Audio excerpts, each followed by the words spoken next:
Senate goes to Washington is a significant picture. It is significant because it emphasizes democracy in action. Back in the 1800s, immigrants from all over the world flocked to America.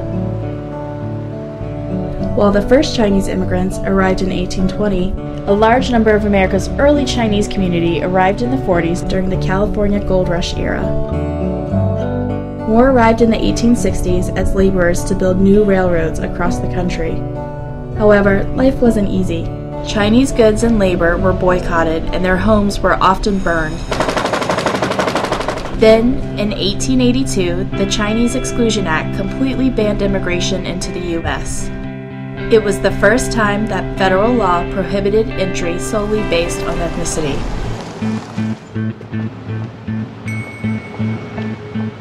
Despite these obstacles, Chinese Americans managed to rise to the occasion and earn their way into the American political scene. In 1912, a group in LA formed the Chinese American Citizens Alliance, whose main purpose was to defend the civil rights of Chinese Americans. In 1923, Hwang passed the California bar examination and became the first Chinese American lawyer in the U.S. A little over a half-decade later, under the encouragement of FDR, Congress repealed all the exclusion acts and gave foreign-born Chinese the right to be naturalized as American citizens, paving the way for future Chinese Americans to accomplish the American dream. In 1949, Fugh became our first congressman. In 1959, Delbert E. Wong was our first judge, and HIRAM became our first senator. By 1962, Daniel Inouye became the first Asian American to have been elected to both the House of Representatives and the Senate. And in 1974, Fugh became the first Asian American woman to hold a state office as California's Secretary of State, a position she has held 5 times. Over the past 60 years, Asian Americans have risen through the ranks of all areas of American politics. Our first Congresswoman, Brigadier General, Mayor, the list goes on and on. Thank you for entrusting me with this great responsibility. Americans can do anything. As a kid, I lived in public housing, and my mom and dad worked very hard in the neighborhood grocery store that they owned. We grew up on the values of get a good education, work hard, and take care of each other. It was a struggle, but thanks to their sacrifices, I received the best education America offered. In hard times, Americans have rallied together, sacrificed, and even given their lives for our country. In 2009, President Obama appointed several Asian Americans to important roles in his administration. Eric Shinseki, Secretary of Veteran Affairs. Ivan Fong, nominee. Stephen Chu, Secretary of Energy. And Gary Locke, Secretary of Commerce. And here I am today, proud to have the opportunity to serve all the people of our great nation. Gary will be a trusted voice in my cabinet, a tireless advocate for our economic competitiveness, and an influential ambassador for American industry who will help us do everything we can. As we watch the world embrace the first African-American U.S. president, it seems the future holds endless possibilities for people of all races to serve this country with respect and honor. Taking lessons from our past, Chinese and all Asian Americans can lead the way towards creating a better future.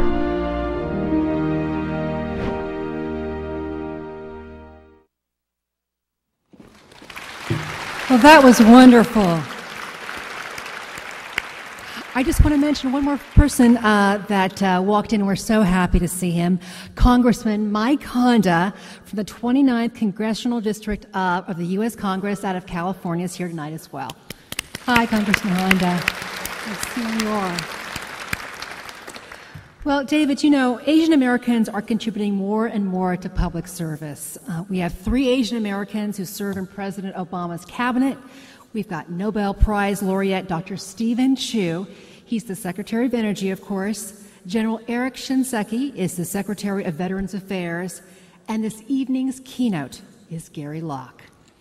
Gary Locke was born in Seattle, Washington. He's a third-generation American who's achieved many firsts. After serving in the House of Representatives of the Washington State Legislature, in 1993 he became the first Chinese American to be elected to the county executive of Kings County. 3 years later, he became the first Chinese American state governor when he was elected governor of Washington. He served 2 terms, joining the international law firm of Davis, Wright, Tremaine after he left office. In February of this year, President Barack Obama nominated him to be Secretary of Commerce, and he was sworn in last month.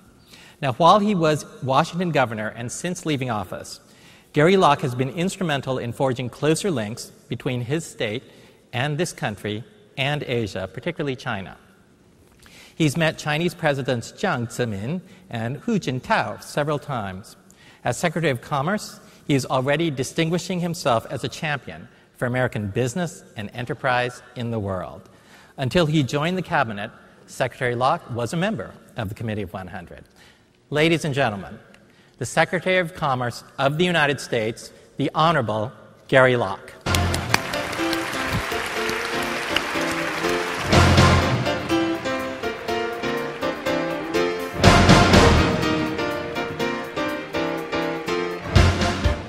Well, thank you very much, Cynthia and David. It's really a pleasure to be here this evening, and to all of you, good evening.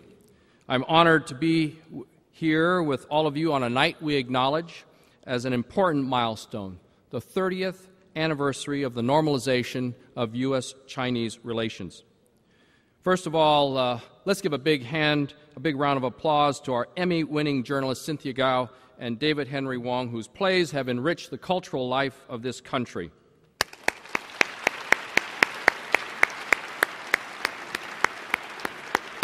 Also want to pay a special tribute to the Committee of 100's Board of Directors, as well as its staff, led by the Executive Director, Alice Mong. Your hard work has made this event possible, and a great congratulations and thanks to the Planning and Host Committee.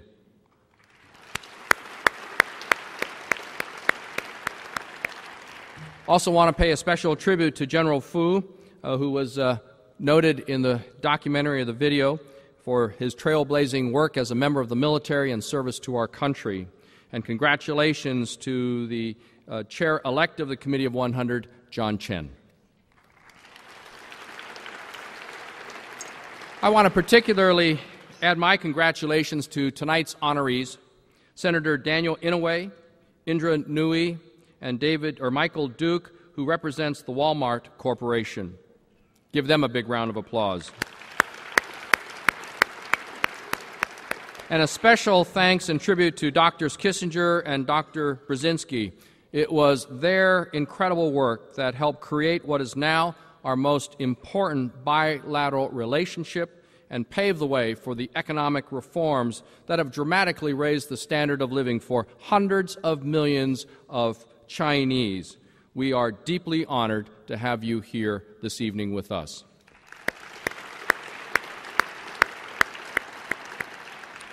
I've had the great pleasure of speaking before the Committee of 100 before. I was living in a different Washington and with a different title.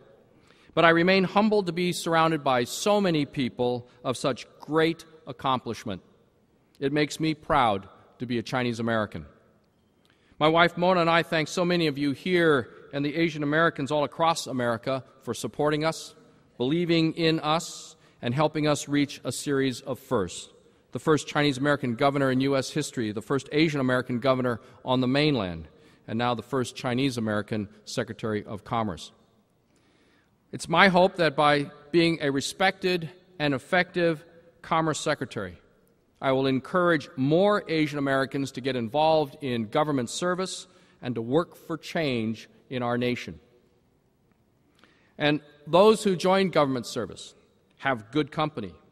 They will join people like Committee of 100 member Ivan Fong, who's been nominated by President Obama to be the General Counsel for the Department of Homeland Security, and many other Committee of 100 members who have served in high position in past administrations.